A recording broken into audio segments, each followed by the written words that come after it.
Hi, I'm Zedvin De Ocampo, your student nurse for today.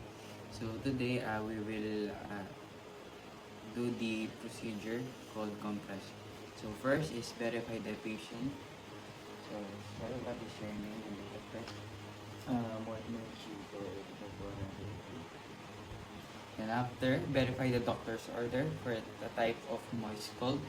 Then application, lotion and duration and temperature. And after that, review the client's chart. And after reviewing, assess the client's skin. And after assessing, inspect wound for size, color, and odor. And after that, explain the procedure to the patient. Here we will do cold compress or warm. Then after that, provide privacy. Then position the patient in the bed. Sir, are you comfortable with your position? Yes. Then after that, perform hand hygiene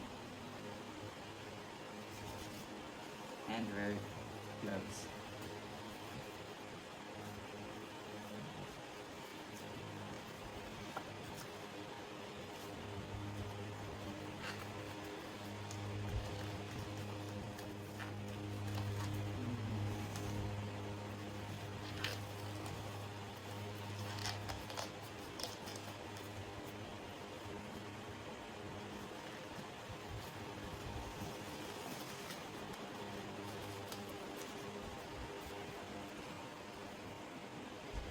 And after that, place waterproof pad under the client's body.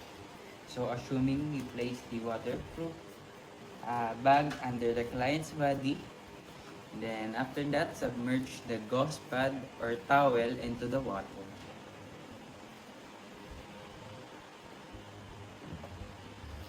Then after that, apply the compress to the affected area molded over the site.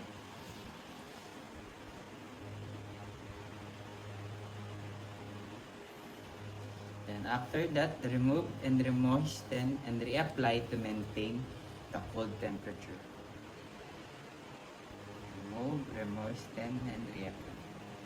Then after that, check the skin condition and stop the application if any problem occurs.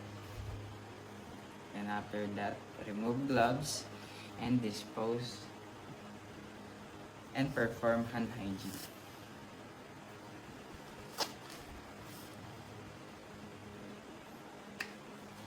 Then after that, position the patient comfortably, dispose the equipment accordingly, and inspect the body for wound condition and document and report the procedure. Go. So, hi, I'm Zedvin De Ocampo, your student nurse for today. So, today we will perform the hot compress. So, first, we will verify the patient. So, sir, what is your name?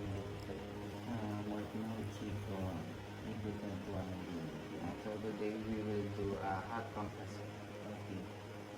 And after that, we will apply the heat compress on the affected area.